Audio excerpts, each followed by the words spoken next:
আসসালামু আলাইকুম এভরিওয়ান। কারিমা ব্লগস এবং কুকিংয়ে চ্যানেলে আপনাদের সবাইকে স্বাগতম। তো আজকে নতুন আরেকটা রেসিপি নিয়ে আসি, সেটা হচ্ছে মুড়ি ঘন্ট। মুগ ডাল দিয়ে রুই কাতলা মাছের মাথা দিয়ে কিভাবে মুড়ি ঘন্ট রান্না করতে হয় এইটা নিয়ে আসছি রেসিপিটা। আমি জানি আপনারা অনেকে জানেন, কিন্তু আমি কিভাবে রান্না করি সেই রেসিপিটা আপনাদের সাথে শেয়ার করব। খেতে অনেক মজা, অন্য কিছুর আর প্রয়োজনই হবে না। তো চলেন সম্পূর্ণ ভিডিওটা দেখায়। এখানে আমি মুগ ডাল নিয়ে নিয়েছি হাফ কেজির মতো।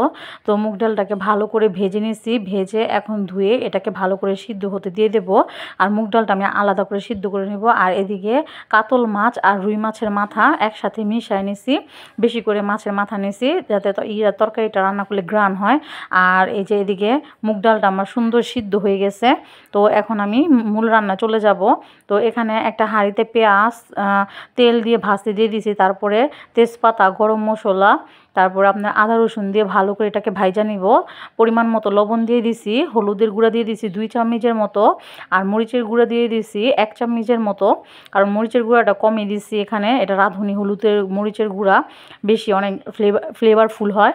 তো যাই হোক, এখানে অল্প একটু পানি দিয়ে ভালো করে মশলাটাকে কষায় নিয়েছি। আর এদিকে মাছগুলোকে আগে থেকে ভালো করে ধুয়ে রাখছি, তারপরও দেওয়ার আগে আরেকবার আমি ভালো করে ধুয়ে দিতেছি, কারণ অনেক সময় দেখা যায় যে মাছি টাছিও বসে, এ কারণে আমি আবার ভালো করে ধুয়ে দিছি। আর মাছের মাথা দিয়ে এভাবে মুগ ডাল দিয়ে রান্না করলে, মুড়ির ঘন্টকে যেটা বলে, এটা রান্না করলে খেতে অনেক ভালো লাগে। আর আমার শাশুড়ি বলতেছে যে তার নাকি মুগ ডাল দিয়ে মাছের মাথা দিয়ে আর কি মুড়ি ঘন্ট তরকারিটা খাইতে ইচ্ছা করতেছিল, তো তার কারণে আজকে রান্না। তো যাই হোক, এখানে সব মাথা একসাথে কষানোর জন্য দিয়ে দিছি। ভালো করে এটা যখন কষে সিদ্ধ হয়ে যাবে তখন আমি এখানে আবার ডাল ডুল সব কিছু দেবো। আর এখানে পরিমাণ মতো এখন নাড়াচাড়া দিয়ে আমি অল্প করে পানি দিয়ে দিছি এটাকে সুন্দর করে মাছটা মানে কষানোর জন্য।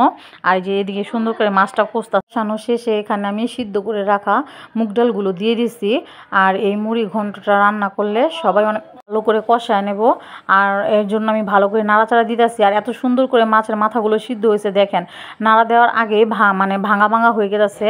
আর তারপর আমি আবার বলক মানে ইয়ার জন্য পানি দিয়ে দিছি, ঝোল দিয়ে দিছি অল্প একটু, কারণ মুগ ডালের পানিটা কিন্তু শুকায়া যায়। তো এখানে 4টা কাঁচামরিচ দিয়ে দিছি। আর সুন্দর করে যখন ভালো করে বলক এসে ফুটে গেছে, তো এই যে দেখেন অনেক সুন্দর করে ফুটছে। এখন টেলে নেওয়া জিরা গুঁড়া পাউডার দিয়ে দেবো, রান্নাটা আমার শেষ পর্যায়ে। আর জিরা গুঁড়া পাউডারটা দিলে অনেক সুন্দর একটা ফ্লেভারফুল গ্রান আসে। তো আমার মা ওইভাবে রান্না করে, আমার শাশুড়িরা ওইভাবে রান্না করে, তো তাদের থেকে রেসিপিটা শেখা। তো আরেকটু আমি টেলে নেওয়া জিরা গুঁড়া পাউডার দিয়ে দিছি। তো এই তো আমার রান্নার ফাইনাল লুক, দেখেন কতটা লোভনীয় হয়েছে। যারা মাছের মাথা খেতে পছন্দ করেন না, অনায়াসে তারা এইভাবে মুগ ডাল দিয়ে রান্না করে খেতে পারেন। তাহলে অনেক সময় কাটাকুটা লাগবে না। অনেকে দেখা যায় ঘরে কাটার জন্য মাছের মাথা কেউ খেতে চায় না, তো এইভাবে রান্না করবেন, ঘরের সবাই খাবে। তো এখন দুপুরে খাওয়ার পালা। তো আমি নিয়ে নিচ্ছি ভাত খাওয়ার জন্য ডালটা। বললাম না যে ডাল হলে অন্য কোনো কিছুর আর প্রয়োজন হয় না, তো এই যে আমি শুধু ডালই নিয়েছি দেখেন। আর এদিকে এখন ভালো করে মাখা নিতেছি ভাতের সাথে।